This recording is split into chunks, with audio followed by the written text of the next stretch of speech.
नीचे आई ना बोल पाता जेठानी साहब, तो आपको जरूर बताता कि आप कितनी सुंदर लग रही हैं। बस तब तक के लिए इतना समझ लीजिए कि मासा की नजरों में उनकी बड़ी बहू की जैसी सूरत होगी ना, आप बिल्कुल वैसी लग रही हैं। छोरी तू है बावरी, नजर ना लगे किसी की। हिरणी जैसी चाल थारी दिल नु लुभावे। अरे एक मिनट, इन मोतियों को ऐसे बहने मत दीजिए, वरना सारा मेकअप खराब हो जाएगा, मेरी सारी मेहनत बर्बाद हो जाएगी। और वैसे भी अब जुदाई के, दुख के, दर्द के, तकलीफ के सारे दिन खत्म हो गए। अब तो बस आपका छोटी हुक्म की गद्दी संभालने का टाइम आ गया है और अपने सारे सपनों को साकार होते हुए देखने का टाइम आया है।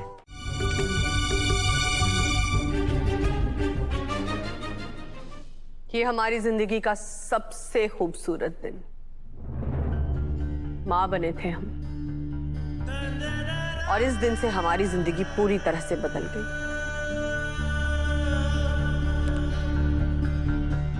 ये हमारी उंगली पकड़कर चलने लगा था हमारा बेटा। तब लगता था कि हमेशा ऐसे ही हमारी उंगली थाम कर चलेगा, कभी हमारी उंगली छोड़ेगा नहीं, कभी हमसे दूर नहीं होगा।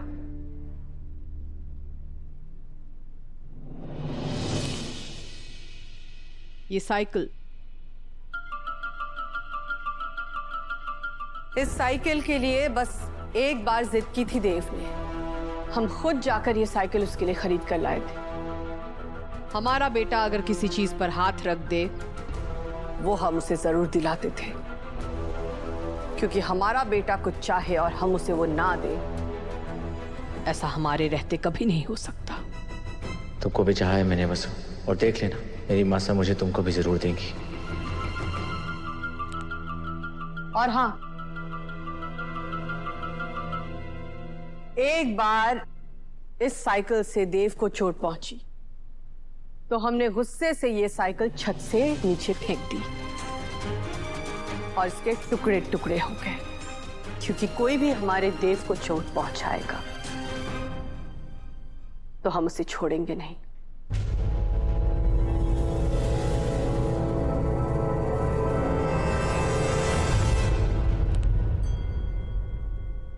ये देव का ग्रेजुएशन डे याद है आपको साहब? कितना खुश था वो, और हम 7वें आसमान पर।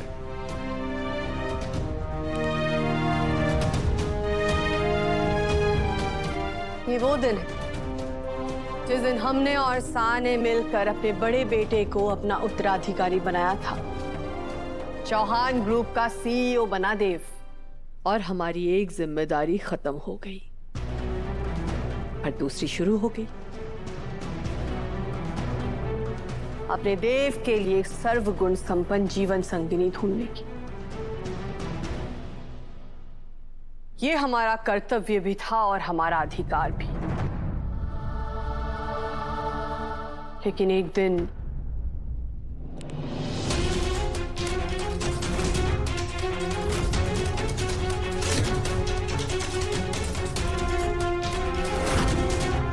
बिना बताए हमारा ये सबसे बड़ा अधिकार भी हमसे छीन लिया।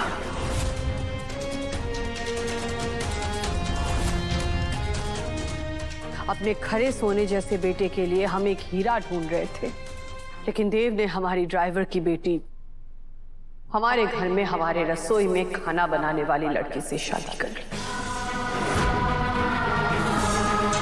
हम सदमे में चले गए और हमारे मन में वसुधा के लिए बहुत बहुत गुस्सा भर गया। हमने ना सिर्फ वसुधा को स्वीकार करने से इनकार कर दिया, बल्कि इस बात से भी इनकार किया कि देव और वसुधा एक दूसरे के साथ खुश रह सकते हैं। जब देव ने अपनी माँ और पत्नी के बीच अपनी पत्नी को चुना, तो हमारे अभिमान को ठेस लगी। हमने दोनों को घर से बाहर निकाल दिया।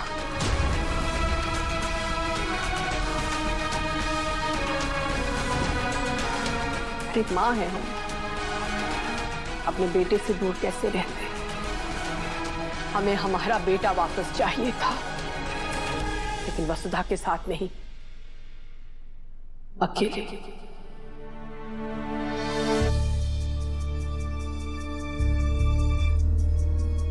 इसीलिए हमने देव और वसुधा को अलग करने की कोशिश की, और इस काम को अंजाम देने के लिए हमने वसुधा से एक सौदा किया कि वो देव के दिल में अपने लिए नफरत पैदा करेगी और फिर हमेशा हमेशा के लिए यहां से दूर चली जाएगी। अब हम नहीं, देव ही तुम्हें घर से निकालेगा, और तब हम मानेंगे कि तुमने हमें हमारा बेटा लौटा दिया।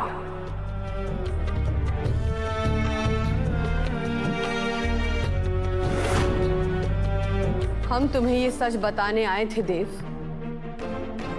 और हमने तुम्हें ये सच बता भी दिया था, पर तब तक तुम सो गए थे। इसीलिए आज सबके सामने हम तुमसे माफी मांगते हैं देव। वसुधा की कोई गलती नहीं है। वसुधा ने जो भी किया हमारे कहने पे किया, ताकि तुम हमारे पास वापस लौट आओ। सावित्री,